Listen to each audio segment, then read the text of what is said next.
focusing on both. So again, today we're focusing on working with sellers. Everyday successful agents do two things to help build a successful business. That is to grow their business and run their business. Growing their business, they lead generate for buyers and sellers. Once they do that and they find people who are looking to sell, then they make seller presentations to get listing agreements. When they find people who are looking to buy, they make buyer consultations to get buyer brokerage agreements. And then they preview property every day. What I'd love to do is I'd love to open up the chat box before we get into the thick of it today. And I want to hear from you, what are kind of your check-in? On average, how many conversations are you having a day? Let's go ahead and put that number in the chat box for me, please. This is your average. It's now been 2 weeks or a week and a half. And so what's the average number that you're doing a day?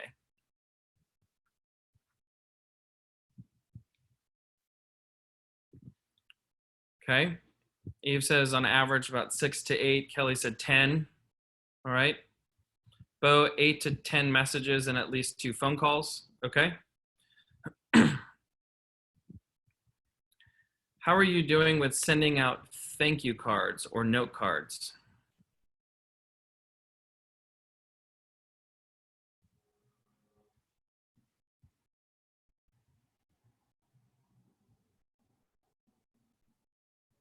Okay, Bo says that he still needs to step up his game with doing note cards. Okay.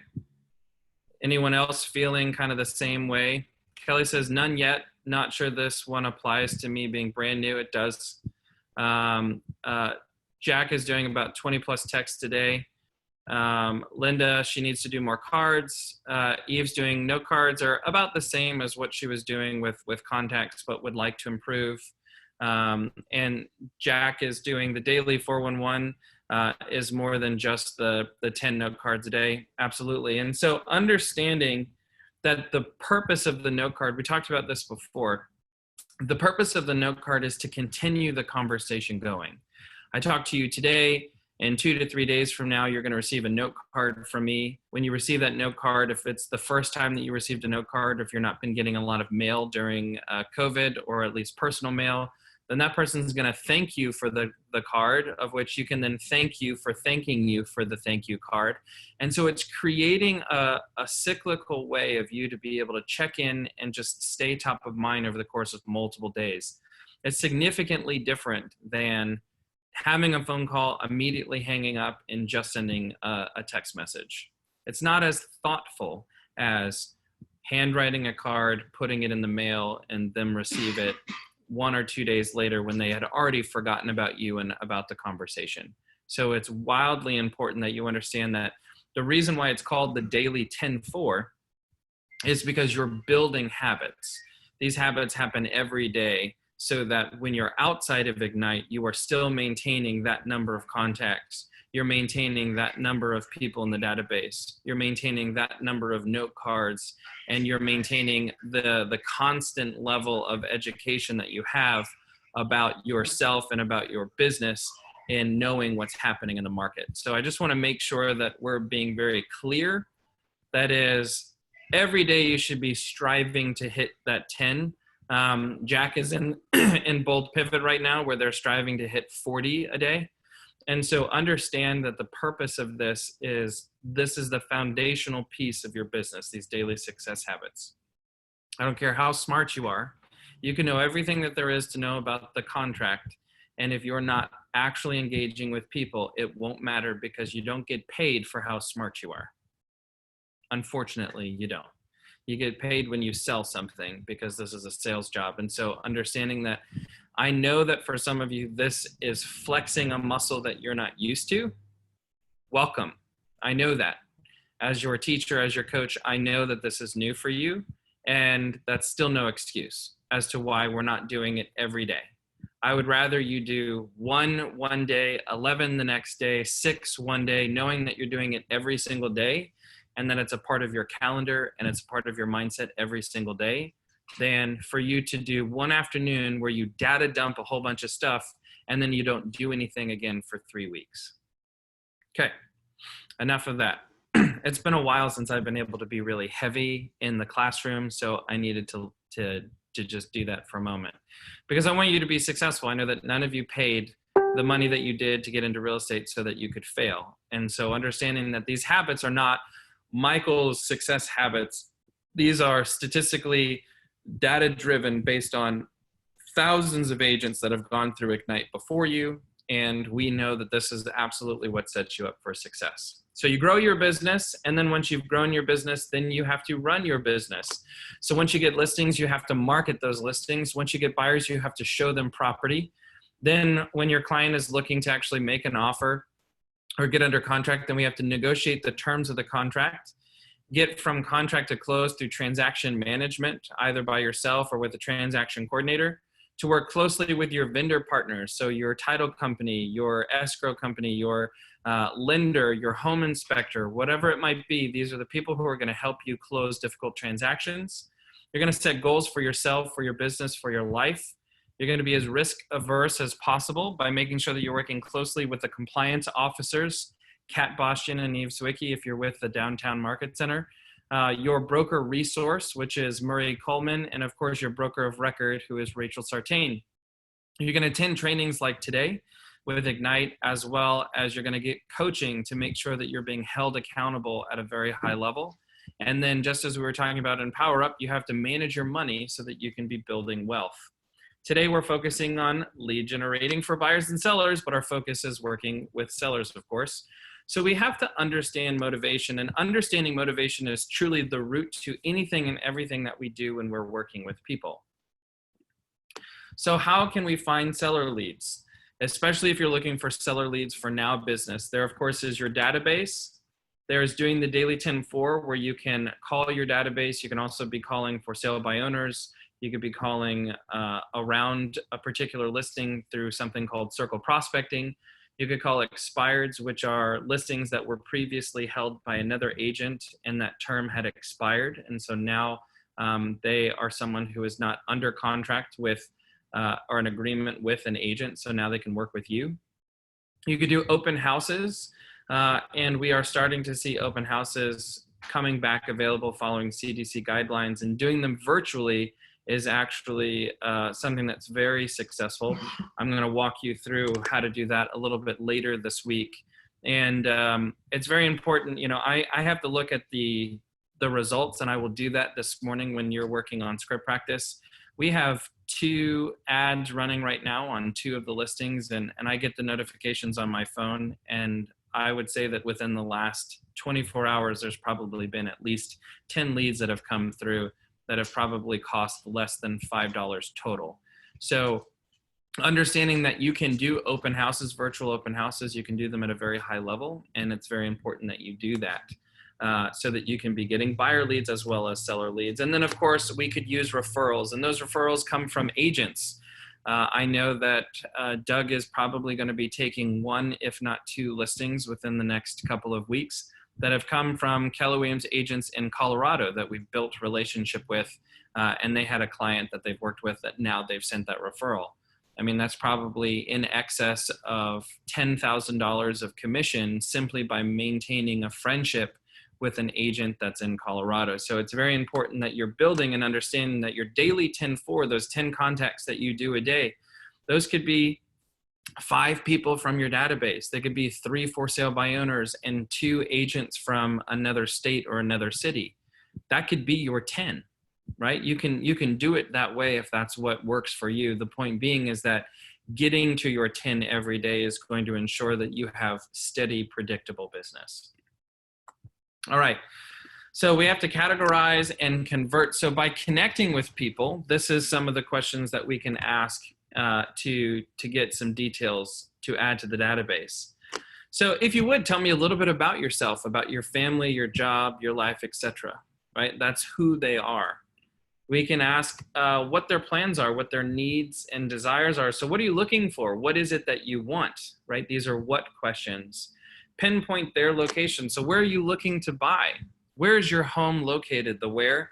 Determine their motivation. Why are you moving? What's causing you to move? Get a feeling for their timeline. So by when would you like to do this? And then, of course, assess their expectations, which is how do you plan to do this? which I think is very interesting and can be done. So understanding again that we want to categorize those people. Now, just as we talked about yesterday for buyers, we said that probably someone who's looking to buy within the next 6 weeks was what we referred to as an A buyer. And yet for sellers, this is some information that they have. So they say that an A seller, they are able, ready, and willing to do business in 0 to 14 days. And so we're going to follow up with this person daily to secure an appointment. A B seller is someone who's able, ready, and willing to do business in the next 15 to 60 days. This is a person who tells you, oh, I've got to do a couple projects before we get it ready, or, oh, I've got some people coming into town, and once all of that's done, that's when we're going to put it on the market. So we want to put them in our database, and then we want to call every 2 to 3 days or at least once a week just to check in with this person. And the reason being, the reason why they're considered a B in 15 to 60 days is because they could be solicited by a lot of agents during that time. Many people see that maybe you're painting the outside of the house, or maybe you're putting a new roof on the home. If an agent lives in the neighborhood, or if an agent is smart when they see that, they're going to stop the car, they're going to come out of the car, and they're going to ask some questions if the person's thinking about selling. So making sure that you're understanding that you have to stay top of mind and you have to be coming from contribution, so that that seller is knowing that, yeah, we've already got an agent in mind and that's the person we're going to use. And then of course the C seller, they're able, ready, and willing to do business, but they're going to be doing it after 2 months. And what's really important about this, again, is during a shifting market like COVID, especially when some people are having an increase in business and some people are not, being very true to yourself on what you're holding as an A seller, a B seller, and a C seller is going to prioritize who you spend your time on. Because again, from our conversation yesterday in group coaching, if you were part of group coaching, is we have to be really intentional that we're not spending too much time with people who are not going to give us a paycheck within the next 60 to 90 days. And if they're not going to give you a paycheck within the next 60 to 90 days, then you have to reprioritize your time to ensure that you're still looking to find new business of people who are ready, willing, and able to do business within the next 10 to 14 days or the next 15 to 60. So Real Play, this is to categorize your seller leads. So if you have some sellers that you've already been working with, some people that have said, yeah, we're thinking about selling, we're probably going to do it in the next 6 months or so, then go ahead and categorize those people. If you do not have sellers, then we're just going to give this not a full 5 minutes. We're just going to give this about a minute or so. If you do have leads, actually do this for all of them. I'd be curious to know, as you've been lead generating over the course of the last week and a half, go ahead and look, and some of you obviously longer than that, go ahead and look at your pipeline and tell me right now how many A buyers and A sellers you have in your pipeline. And then you can do the same thing for B buyers, B sellers, and C buyers, C sellers in the chat box. I'm really curious to hear what you have going on right now. And if you have 0, that's okay. Because remember, we have to do these activities every day in order to get to that place.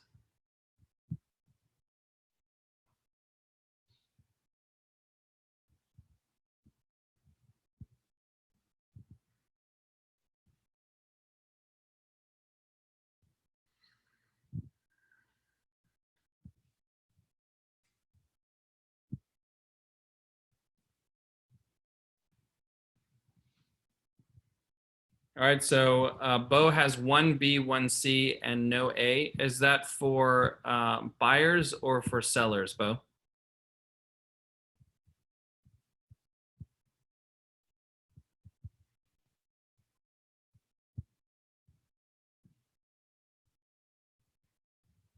Buyers, okay.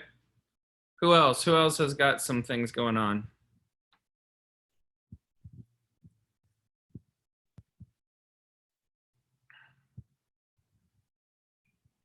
Okay. Eve has 3 A buyers, 4 A sellers, 2 B buyers, 4 B sellers, and she has to look for her C's. Okay.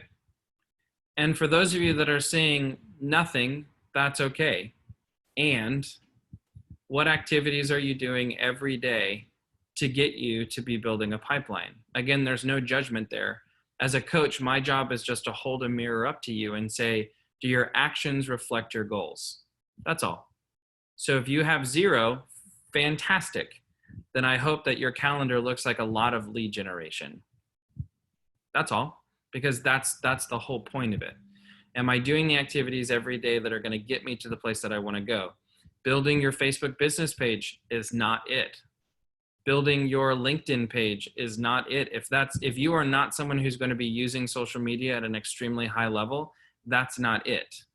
No one's going to find your page, stumble upon it, and then give you business just because. You have to go out and find the business by doing the activities, whether it's making phone calls, knocking on doors, doing social networking, those types of activities. So realizing that the activities that you choose to do and the time that you spend doing those activities is why it's so important that we time block so that we can make sure that we're doing the things that we need to do and that we're not spending too much time on the things that we don't, okay?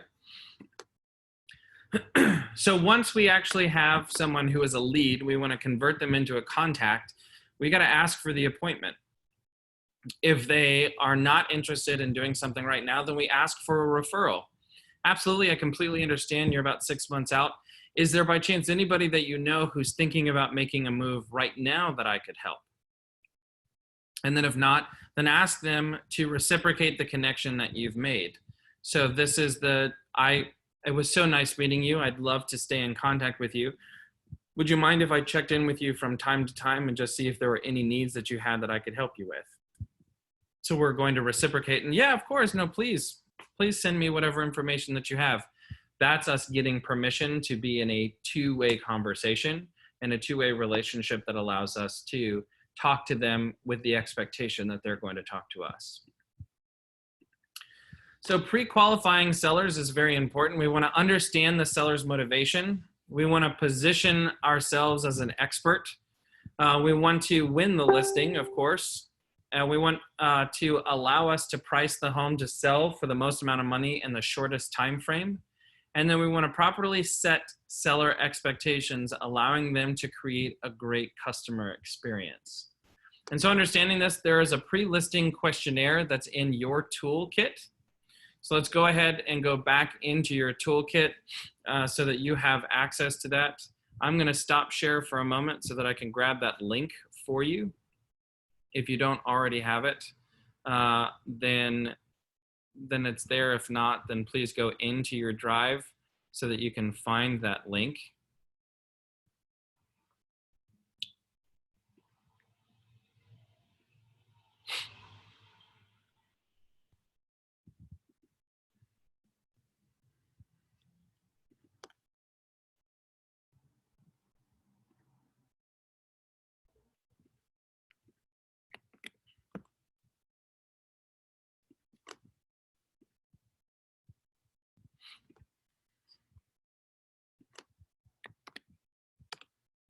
So there's the link for the participants folder. Once you're in there, you're going to click on the toolkit.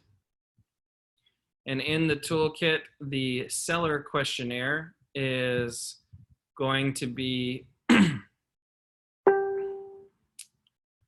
pre-listing questionnaire is going to be page 17.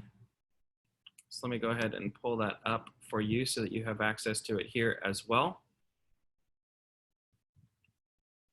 And so you can see in the pre-listing questionnaire, these are great things to have when you're talking to someone on the phone. Depending on how the conversation happened, if they called you or if you called them, obviously question number 1 is probably going to be if you're approaching them for the first time, then they heard about you because you called them. They haven't heard about you probably. And so we want to ask some questions. So one of those things is to say, you know, whomever it might be, do you have about 5 minutes so that I can ask you some very important questions before I come out to meet you? Of course, yeah, absolutely. Fantastic. So if you would, please give me a little bit of an understanding of where is it that you're moving to? What's motivating you to move there? How soon would you like to be in Palm Harbor? If we sell your home in the next 30 days, will that pose a problem for you? And if the answer is yes, then we want to know what problem would that be. You know, we've had clients in the past that are a little bit older and they need to be able to coordinate with an adult child to be able to come and help them move. And so to pack all of their things and to be moved out in 30 days was just not really a part of their plan. So by getting them a 45-day closing was something that was very important. Asking them the question that is, what would happen if your home did not sell? Could you still stay here? Could you still afford it? Because we want to find motivation on whether or not they are actually committed to selling the property or not, right? How much would you like to list your home for? There's a question that I asked below this one, which is, I'm sure that you've already thought about a price that you'd like to list it for, and is there a price that you won't go below? This way we kind of have an idea of the area that we're working with on what's important to them. How much, there's a typo here, how much do you owe on the property? We want to be able to help them by doing a net sheet. And so the net sheet is going to be able to show you exactly what you're going to walk with. And so by knowing what you owe, if you owe anything to the mortgage company, will be very helpful for me in order to do that. I'll be sending you a packet of information prior to our appointment on Thursday at 6 p.m. Will you take a few minutes to review it before we meet? And that would be your pre-listing packet. And do you have any questions before we meet? Yeah, you know, I'm curious, what's your commission? Absolutely, I completely understand that the commission of the agent is going to be something very important to you. And I have a couple different things that I go over when talking about commission, and I'll be sure that that's one of the first things that we talk about when I see you on Thursday at 6. And the reason why you say it like that is because now you have 2 days to prepare whatever you plan on saying about the commission. Whatever question that they have, always say, I think that's a fantastic question. And that's going to be one of the first things that we talk about when I see you on whatever date at whatever time, to give you an opportunity to be able to practice how to handle that particular objection. Will all of the decision makers be there when we meet? Because the last thing that you want to do is to do this presentation for only one party. You thought you were going over there to get the listing agreement signed, and then you find out that, well, I actually need to talk to my husband and my husband needs to think about it. So can you come back? And so therefore you realize that the husband was the actual decision maker and not the wife. And you've been not necessarily wasting your time, but you could have, if you asked the question on the front end, you could have just made sure that the appointment included both of them so you could answer both of their questions and be good to go. And then just so that you know, our meeting will take just between about 20 to 30 minutes, okay? Because I want to set the expectation that I'm not going to be there all day. Now, for some of you that are like, how could you do a listing presentation in 30 minutes or less? I will show you. However, the point here is that some of y'all spend an hour to 2 hours in a listing presentation all the way to get to the very end. And even though you've had a great time, you've kikied and you've gotten to know one another, no one is ready to make a decision. And so another question that I like to add on top of this as well, I'll show you my pre-listing questionnaire. Another question that I like to add as well is, if what I said makes sense and you feel 100% confident that I'm going to be able to help you sell your home, are you going to be in a position to list your home with me when I see you on Thursday at 6 o'clock? Because if their answer is no, then you get to decide whether or not you want to go down that rabbit hole, if they're just on a tire kicking mission, or is it that they actually have the intention of listing their home today? Well, I look forward to meeting you on Thursday at 6. Thank you so much. I'll talk to you soon. And so you can utilize this tool again. This is the pre-listing questionnaire. You would have this available on your desk when you're making this phone call so that you can write out these answers and know how to answer them. What are some questions, thoughts, takeaways, ahas around the pre-listing questionnaire?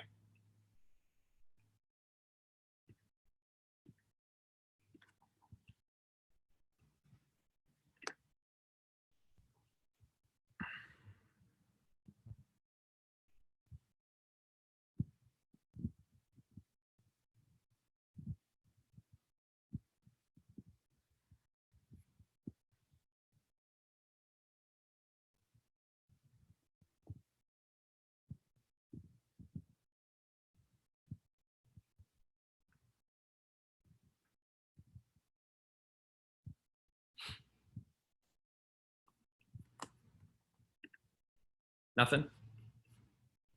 Just kidding.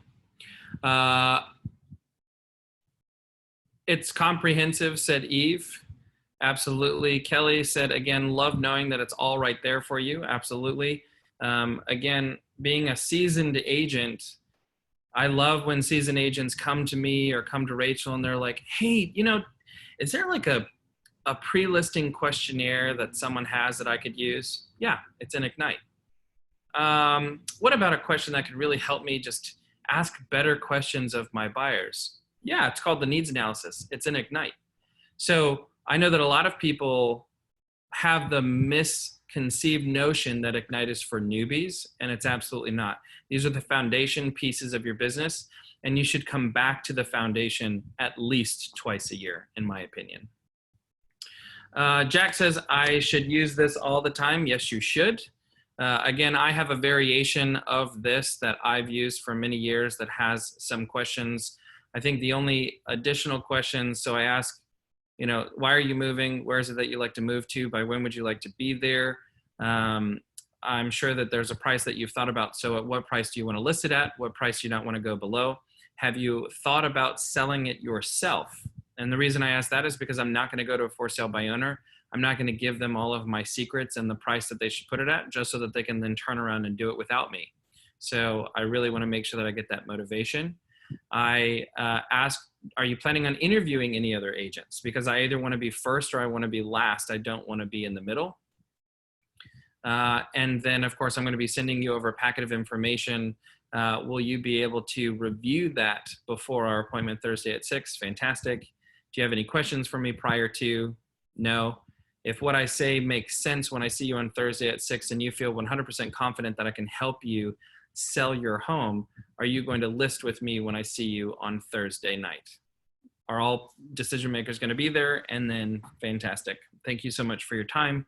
I will talk to you and see you on Thursday. Before I do, I'll give you a call Wednesday just to confirm and also answer any questions that you might have.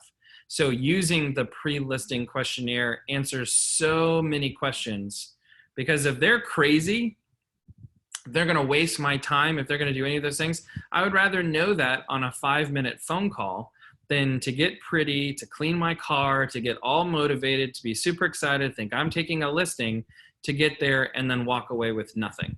That's why I use the pre-listing packet. That's also why I use the pre-listing questionnaire.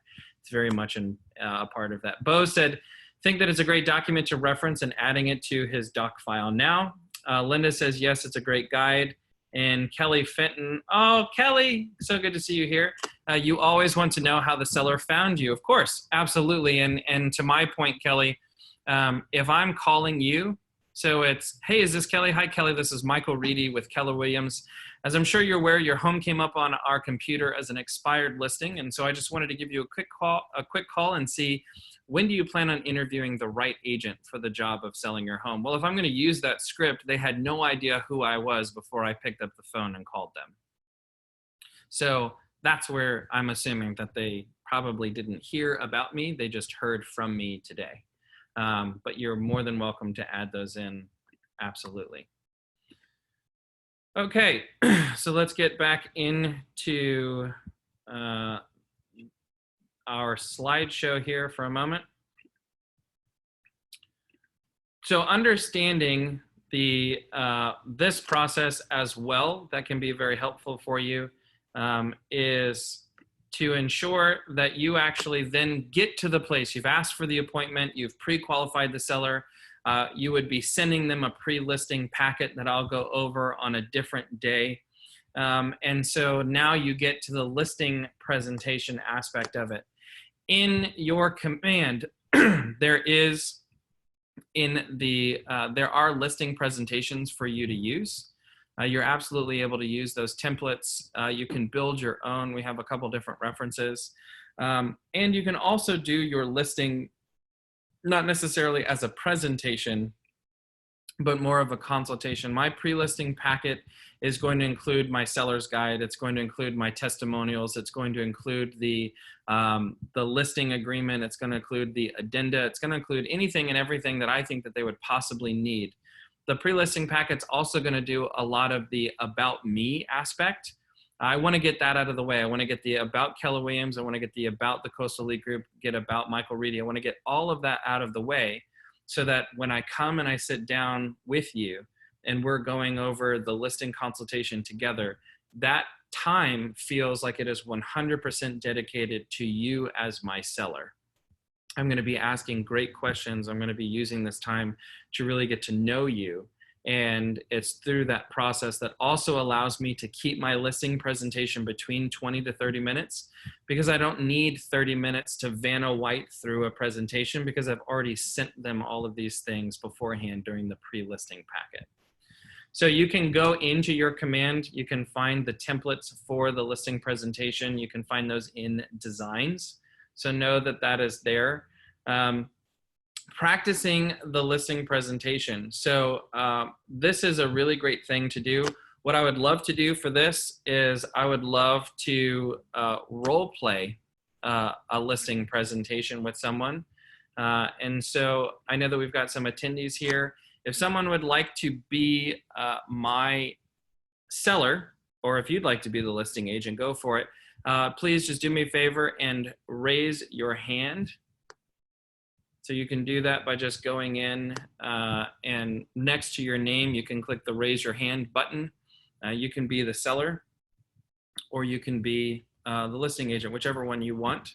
And that way we can kind of go through this process together. You can see how I do a listing consultation by asking questions, not necessarily by giving them a presentation. All right. Jack says that he is off for a listing presentation. So obviously not the mock one that we're doing, but a real one. So best of luck. Let's see. Again, raise your hand for me. I need someone to volunteer. Otherwise, it's very awkward. Thank you, Bo. All right, Bo, you're going to have to unmute yourself once I allow you to talk. Good morning, Michael. How are you? I'm doing fantastic. How are you? I'm doing very well, man. Grateful to be working through this because this is something I actually need practice for next Monday. Okay, awesome. So give me a little heads up about the one that you're doing on Monday. It's actually going to be for someone that has an existing house that they're looking to scale up to. They have like a little condo that they want to get rid of and get into the house. Okay. And so these are people from your sphere. Where do they come from? Yeah. Okay. Through your Chamber of Commerce folks. Sure. So what's going to happen during this conversation is I'm also going to be referencing back to the pre-listing packet. You're going to pretend like you've already seen the pre-listing packet. Right. That has gone over, the neighborhood report, what's been happening in your area. You've been able to review the listing agreement that has everything except for the purchase price and the commission. You've been able to fill out the seller's property disclosure to the best of your ability. You've seen the seller's guide that has testimonials, the about me, my belief system, all of that you've already seen, you've already reviewed. And we've already called and you've said that you've already reviewed it and that you're good to go. So just for a quick frame of reference on my end, sorry to interrupt you. All of that is in command, and I know that the listing presentation is in designs in command, but is like the list of things that you were just working through, the things that are kind of core to yours. Do you think that that's all in there? That with you. I have a standard operating procedure that I will share. I actually believe that it is in your participants guide on the Google Drive already. It should be the Coastal Elite Group, the pre-listing packet, a standard operating procedure. That'll kind of show you what we put in it. Everyone's pre-listing packet is different. And I'm sharing with you the things that I'm using. I'm assuming generally, if I'm going to be talking to a seller, what are some of the things that they're going to have questions about? And I would normally do this as an exercise, but I want to be mindful of our time. So they want to know how much they're going to net. They want to know what the commission is going to be. They want to know what you're going to do to market their home. They're going to want to know what you're going to price their home at. They're going to want to know what are the documents that they need to sign. They're going to want to know information about you and your your business, they're going to want to know how they can trust you. So that's where I'm going to put testimonials. And so my pre-listing packet answers all of that through the net sheet and the market analysis. It's not a comparative market analysis, so it's not going to, in the pre-listing packet, I'm not actually going to tell them where I think that we should price their home. Number one, because number two, I think that there's a partnership between the seller and the listing agent. So we both have to come to terms with a price that we feel comfortable listing at together. So I'm never going to come in and go like, here's your number. Right. So all of that, I'm going to have a net sheet that's in there that's going to kind of have based on the market range. So let's say that they're in a condominium. Let's say that the lowest condominium that sold in there was 220 and the highest condominium that sold in there was 337. So I'm just going to show them, if we were at the height, this is what you would net. If we were at the bottom, this is what you would net. And we know that we're probably going to land somewhere in between. And so that's where we're going to have that conversation. So are you going to be meeting them in person on Monday, or are you going to be doing it's a Zoom call? Yeah, it's just a preliminary. They mentioned it to me in passing, and I just said, hey, can we set a time around 3 on Monday to be able just to run through some of your vision points and talk a little bit more about what it would look like for you to make that move? Sure. So in order for, if I was doing Monday, I'd probably be a little bit further along, knowing that the intention is to actually get them to sign the listing agreement on Monday. However, we'll kind of play a little bit around this because of what you're going to be doing on Monday. So, well, Bo, thank you so much for taking some time to meet with me on Zoom. I know it's a little different. I would have loved for this to have been in person, and yet we're all adapting. How have you been adapting with Zoom and everything in your business?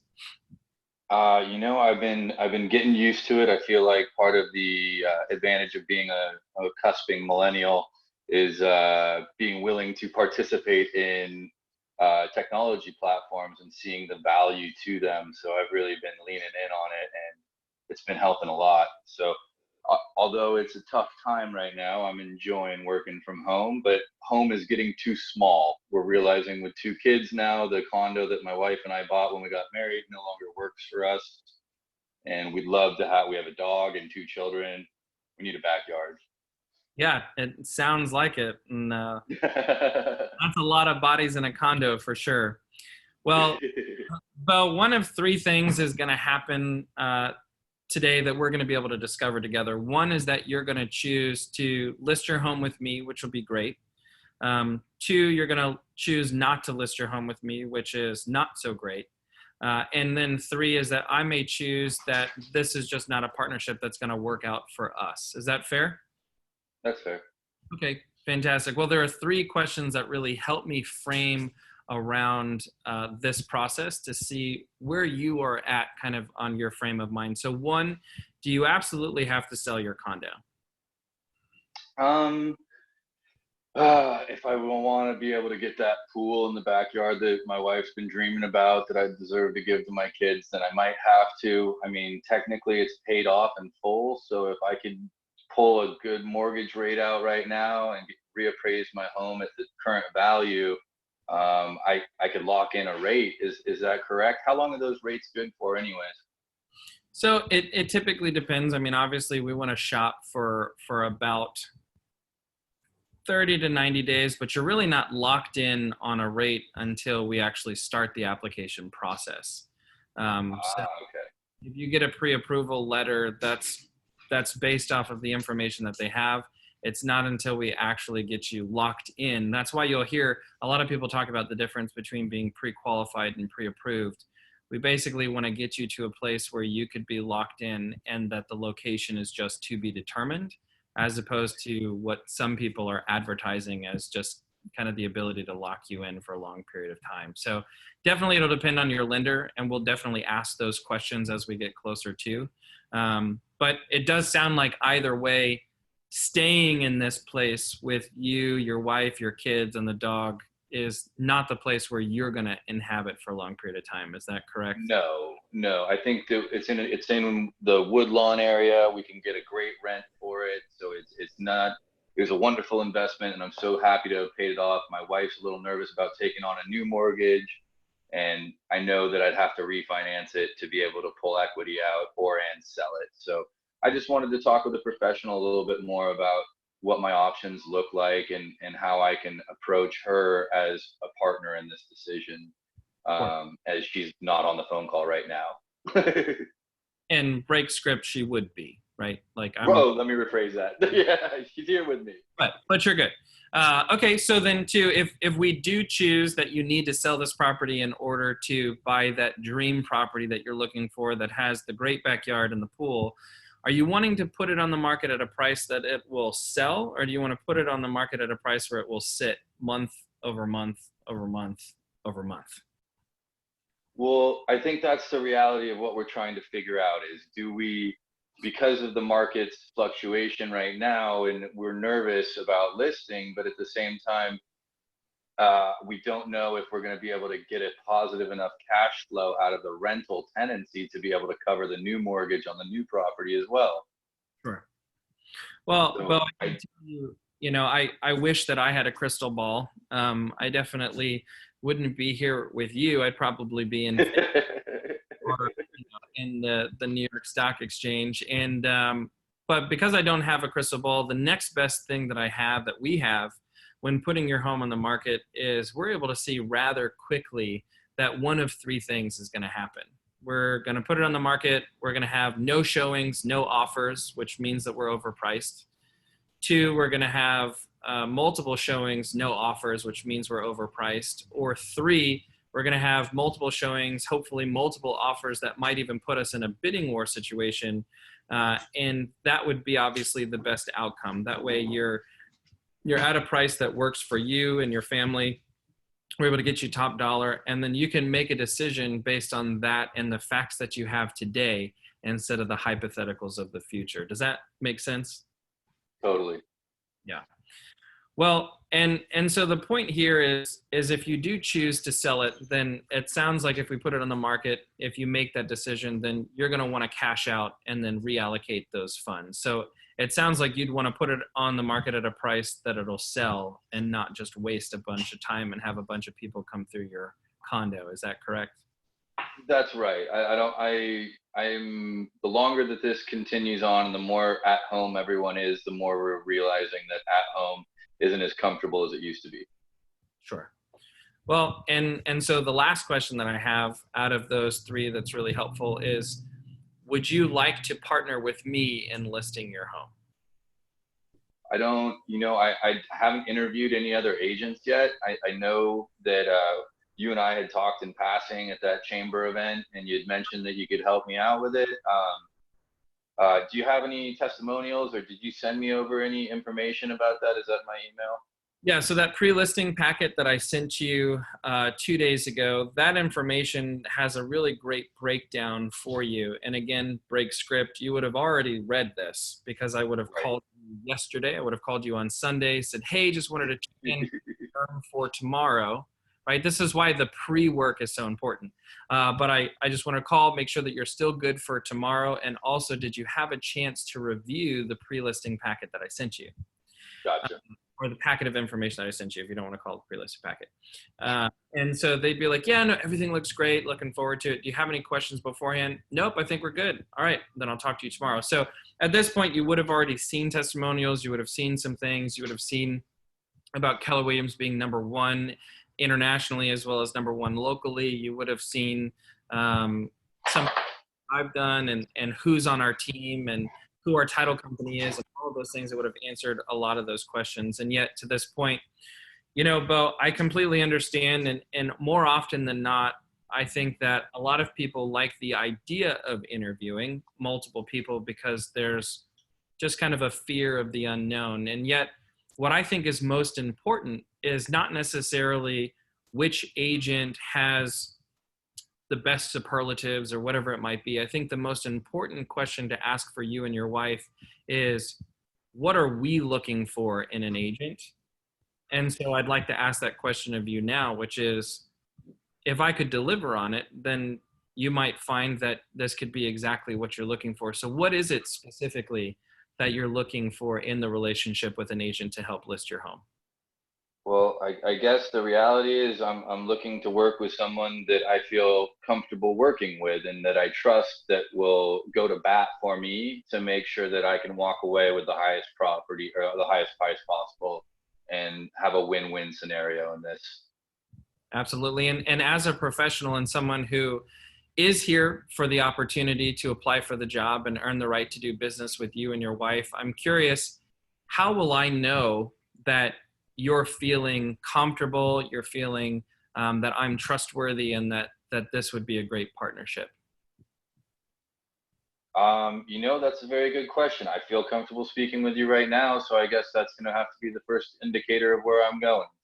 Wonderful. Well, and I hope that you were able to see that, there's something that's in there that's called the Y4C2Ts. That's our value system, our belief system. And I want you to not know, or I want you to know that that's not just something that's on a pamphlet of an HR, billboard, that truly we believe in those values. I believe that our business should be a win-win or no deal. I believe that I run a business based on integrity. I want to do the right thing, that trust starts with honesty. There's a lot of the things that are there that you're going to see that I hope we are in alignment, you and I together, that I and my team can be someone that you can trust and feel like we are wanting the best thing for you and your family to get you to that home with the pool in the backyard. So is there anything specifically that you'd like to know about me and my team that could help you make that decision today? I guess what I saw in the testimonials was all very positive. I appreciate your upfront attitude in terms of getting me all the information and helping me take a look at all this. I feel pretty confident moving forward. I'm going to have to talk it over with my wife this evening, and I'll get back with you tomorrow. But I think it's looking pretty nice.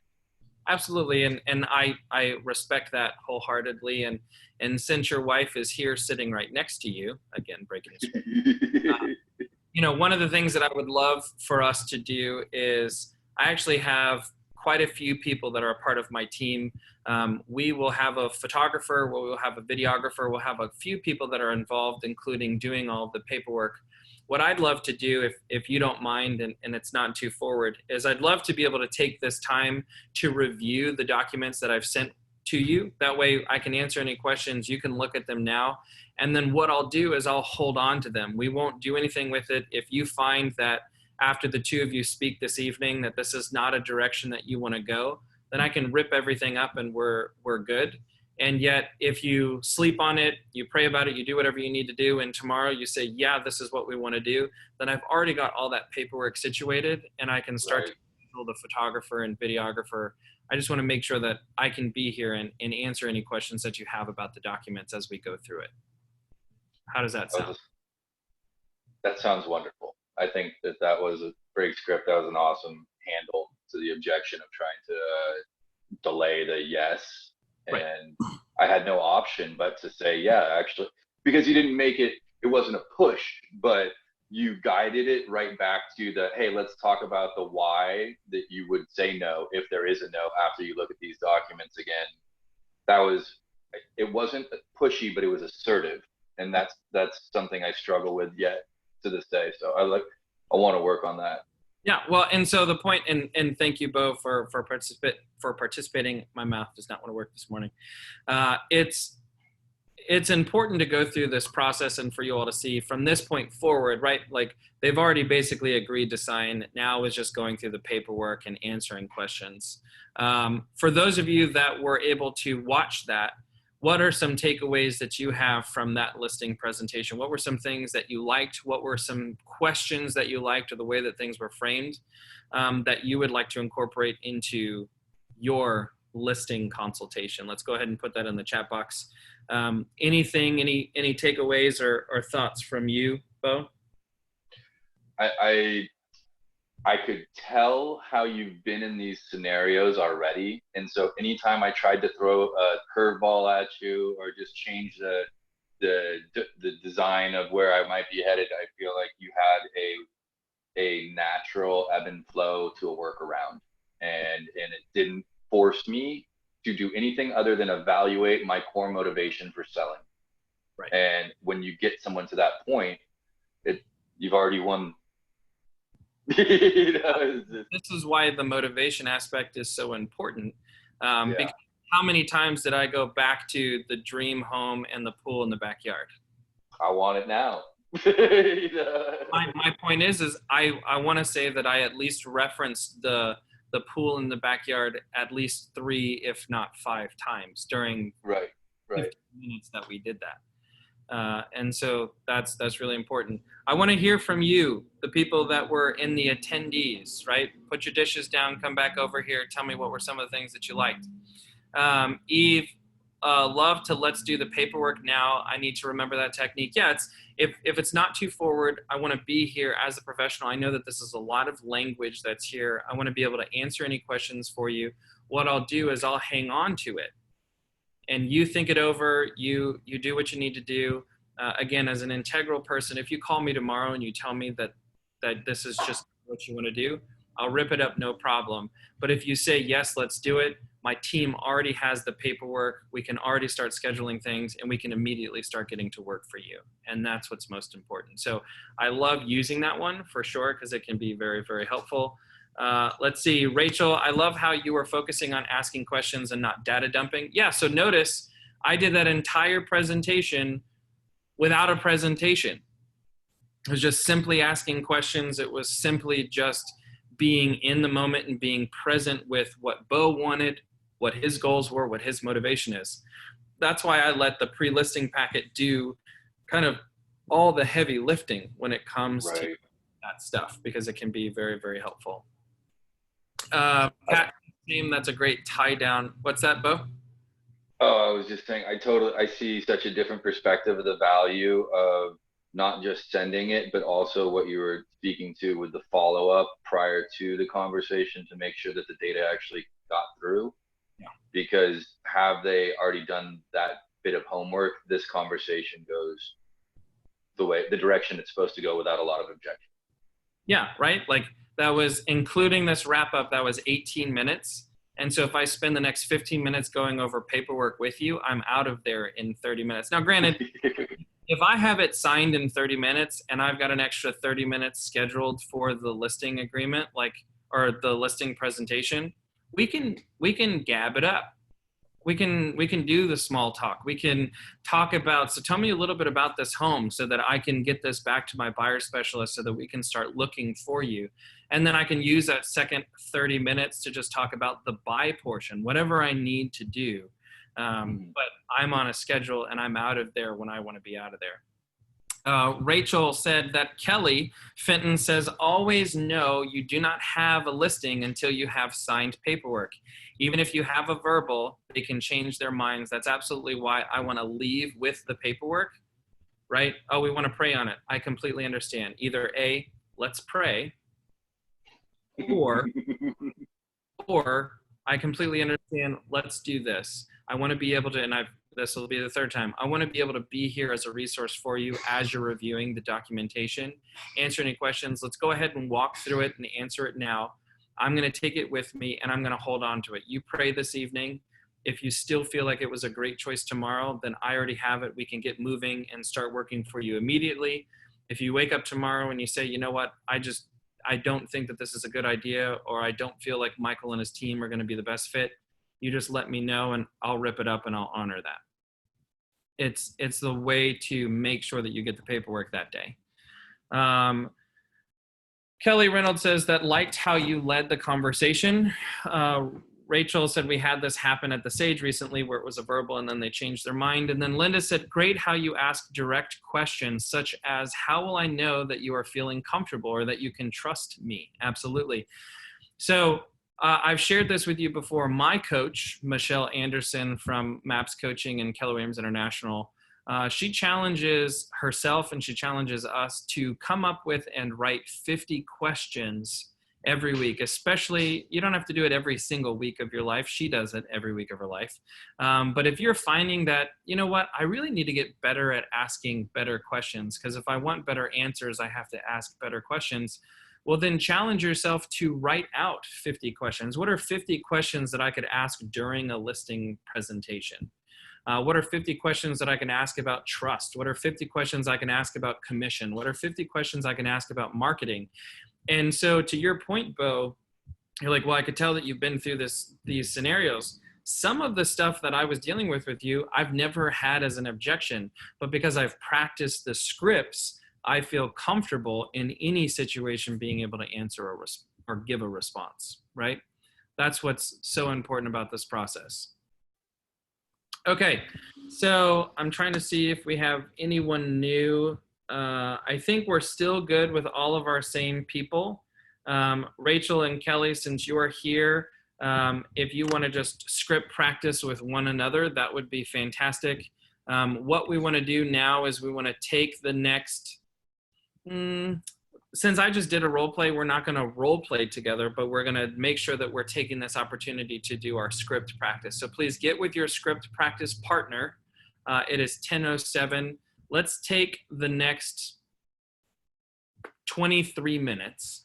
And so we're going to come back at 10:30. Please go to your script practice partner Google Drive that we're all a part of. For those of you that are here that have already been matched up. And I'm going to share that link with you if my computer will catch up. So go ahead and call your partner. Use this time as an opportunity to do your script practice. Either use one of the scripts in the script book or just simply do a care call. Or maybe you want to practice the listing consultation with someone very similar to what we went through. That is the link right there that you're able to use to get into the script partner list. If you find that your name is not on here or your phone number is not on here, please just go ahead and put it in there. That'll be very helpful for the people that are paired up with you. And if you find that you have a partner and you're calling them and they're not answering and they're ghosting, please come into the chat box and let people know that you have a crappy partner and that you would like to be assigned with someone new, and let's see if someone else has maybe a similar situation as you. Again, this is about you taking ownership for yourself and your success. So if you call your script partner, they don't answer, and so you take the next 20 minutes to go and do whatever you want to do as opposed to getting better, just understand, again, I'm a coach holding a mirror to you. Are you doing the activities that are in alignment with your goals or not? Okay? All right, so it's 10:08. I will see you all back here at 10:30. See you in a bit.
All right, so let's come back and some general takeaways during your time of script practice. Hopefully it is going well.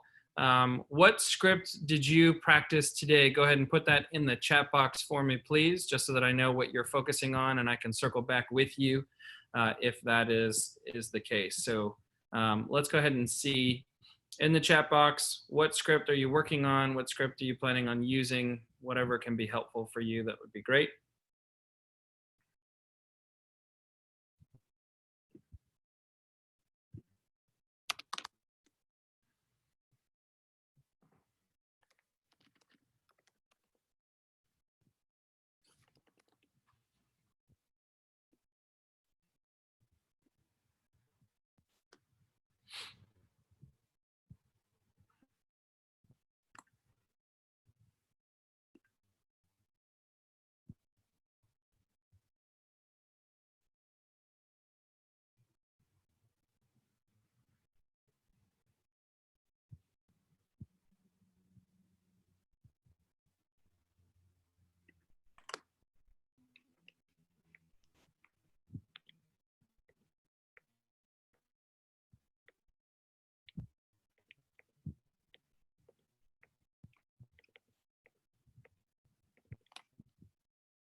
So Nicole is doing new to real estate. Okay.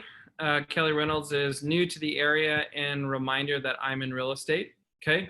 And Linda is new to the area script and working forward. Great job. I think that that is really good. Always good to do those things. Kelly's also doing use new to real estate with Nicole, had a great feedback, particularly the importance of planting the seed with I'd be pleased to be a resource for you. Absolutely. In terms of people connecting you to be their neighborhood realtor. And Rachel and Kelly, we called expired listings, but no one answered. Yep. Keep on keeping on for sure. And tell them your successes. You know, I used to call expireds and call for sale by owners and let them know, depending on if I was calling a particular area, you know, in the time that you've been off of the market, this is the number of units that have sold, or this is the number of houses that have sold. Or as a for sale by owner, while you've been on the market, we were able to get this home under contract in so and so days. We were able to get this property under contract in so and so days. So telling them the narrative that is, we're getting the results. How do you stand out when they get so frustrated from all the calls? Pattern interrupts are really good. So, you know, it's like, Jesus, you're like the 14th person to call. Isn't that crazy? There's like 8,000 realtors in Pinellas County, and yet only 14 of us are working.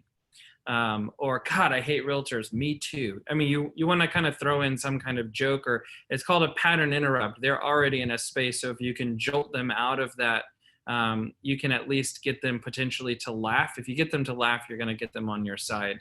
And so I love that one. I told that joke a million times. You know, isn't that crazy? There's 8,000 realtors in the area, and yet only 8 of us decided to work today, or however many people they said that have called before you. That can be very helpful. So always, always, always very helpful for you to be able to go through this process for sure. Okay, so it is 10:40. We're going to take the next hour to do our lead generation. So please take this opportunity to lead generate, send your Facebook messages, send your text messages, write your thank you cards, make your phone calls, send your emails, do all of the activities that you can do to reach out to people, let them know that you're in real estate and that you care first and foremost. And so we're going to come back here at 11:40, and I'm going to show you a demo follow-up on the campaigns in Command. Now that they're working and they're active, I can show you what that looks like and some of the results that Torin is getting. So that'll be at 11:40. I'll show you how to do that in Command. Let's lead generate for the next hour. I'll see you in a bit.